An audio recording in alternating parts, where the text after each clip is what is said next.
Eudaimonia, a story of meaning and impact. Eudaimonia implies a positive and divine state of being that humanity is able to strive toward and possibly reach. But how do we get there from a world that creates so much unnecessary suffering? The following is a story of how life challenges lead a person to envision a strategy towards a more thriving world for all. A story of a boy, a curious dreamer, a careful boy, with a head filled with thoughts, concerns, and ruminations. You had lots of inner ongoings, but you didn't really express any of your feelings, 'cause feelings don't matter, you've been taught. Eat it up and move on. In school, you've learned that Dagestan experienced a lot of conflict. The fighting spirit is in us, they said proudly. For you, though, it meant a silent fear of getting into fights, a fear of getting picked on.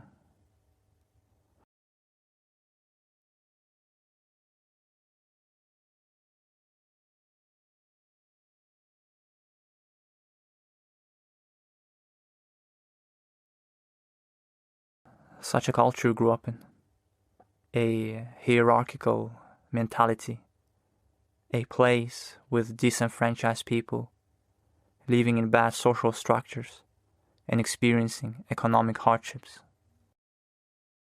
This hurts us all in the end. Throughout your upbringing, you were regularly hearing about terrorist bombings. You were fearing that something like that would happen to your family.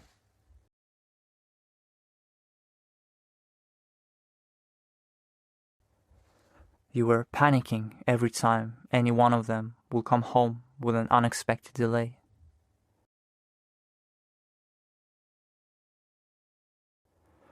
Such an environment you grew up in, unsafe, uncertain.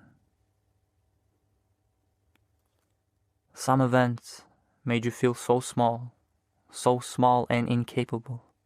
Look, I can't even speak, as if your psyche said, help me, care for me.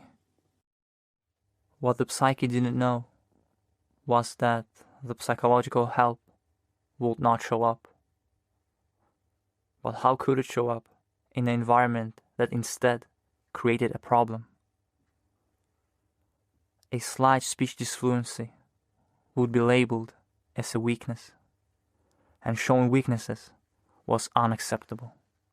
So that stuttering that you've got going on, stop it, hide it. This led to overthinking and a fear of doing wrong around others, fear of judgment, hesitation and doubt constantly in the back of your mind, anticipation of letting people down, seeing that disappointment on their faces. This created a feeling of being a disappointing human being. The greatest frustration was stammering, was knowing how much value there is inside of you, but seeing how little you express. Seeing you wanting to say something, but observing how words come out all wrong. Seeing how people perceive it as if you don't know what you're talking about. All they saw was the tip of the iceberg. People didn't really know you. They didn't understand who you are. But they walked around as if they did. This generated a lot of frustration in you. You were dreaming about how it all disappears one day. Later, you learned that no one will help and nothing will change until you take things into your own hands.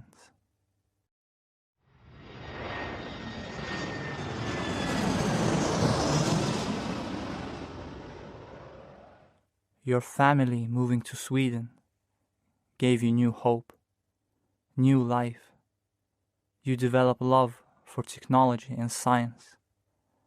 You found refuge in studies. Stuttering motivated you to perform and prove yourself, prove your intelligence. But uncertainty was still in the air. Your family received a rejection for the asylum application. They wanted to send you back, but you couldn't go. You had to cancel your studies. You go underground. In this isolation from the world, you learned how to code and dreamt of developing startups that would reinvent every single field. This situation gave you time to reflect, to think differently about life. All challenges fueled your life with empathy, compassion, and understanding. You were exploring solutions to many of our world problems: climate change, poverty, injustice, animal suffering. Over time, you discovered that you want to pursue the biggest positive world impact. Whatever that is, this is what you knew you had to explore further. After a while of being underground, you and your family get another chance to apply for asylum. You get a job at a tech startup as a programmer in order to secure the right to stay in the country in case you get a rejection again. You were somewhat intrigued by getting a taste of a tech startup environment. Sometime later, you also receive the news that you get to stay in Sweden. Everything well, you think. But something bothered you. You thought, what's the meaning of it all if I don't get to contribute with something meaningful and impactful? You were trying to affect your working environment, to affect the company with your ideas, but you did not have any say. You have no power here. You started to dislike your job. No amount of salary could replace a feeling of meaning, dignity, and belonging. You were dreaming of better ways for humans to organize.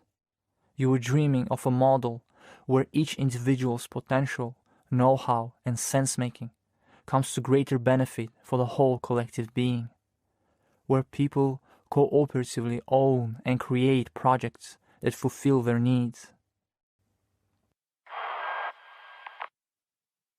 How do you solve a problem that extends beyond your own lifespan? The only answer I can find is to initiate a process, to create an environment in which the solution will occur independently of yourself. But that requires a difficult sacrifice, letting go of your desire to bear witness, to exist at the center of the cosmos. To participate in the project of civilization is to accept death. You are just part of this bigger story, this whole organism, this universe that existed long before you and that will exist long after. Eternal consciousness that wants to evolve, explore, and advance.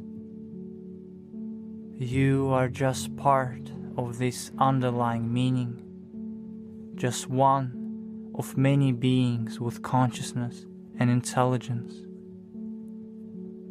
All problem solving, all advancements, they all emerge from human potential. And human potential needs an optimal environment to flourish. But how do we get there, you thought? How do we get there, given the failing concepts of the state with political games and corruption? Capitalism, where private interests override public good, and commercial banks that own our monetary system. And that's when you discovered the story of Mondragon from the Basque region of Spain. It all started when people desired to help themselves out of a desperate post-war situation. They pulled together their resources and started developing enterprises that would fulfill their needs. Democratic ownership of the enterprises allowed everyone to develop prosperous lives with dignity and autonomy, investing profits sustainably back into communities and nature. You were thrilled to discover various examples of cooperative communities across the world. You were excited, your mind kept going. So, this cooperative and decentralized model can be adopted anywhere in the world, especially in developing countries where it is needed the most. Examples like Mondragon and the decentralization movement show us a way out. People need to know that we can mobilize and coordinate ourselves in a new way in order to fulfill our needs. We can create our own systems, our own societies.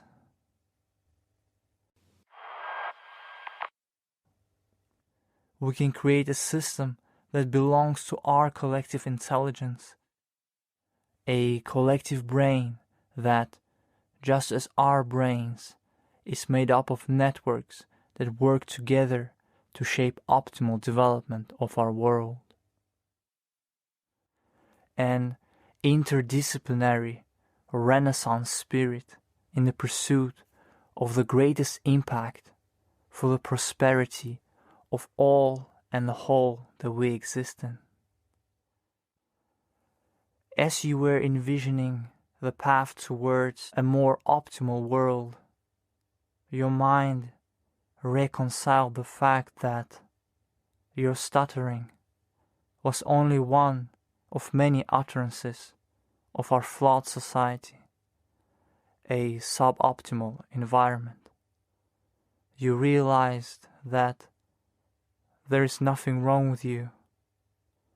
You just yearned to be cared for and helped to go through struggles.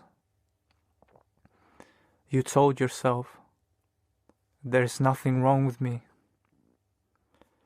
The wrong is in our systems that can't provide us with what we need. This was your therapy session. It all came full circle, as if it was all put in place for you to discover the root cause of your and our world problems.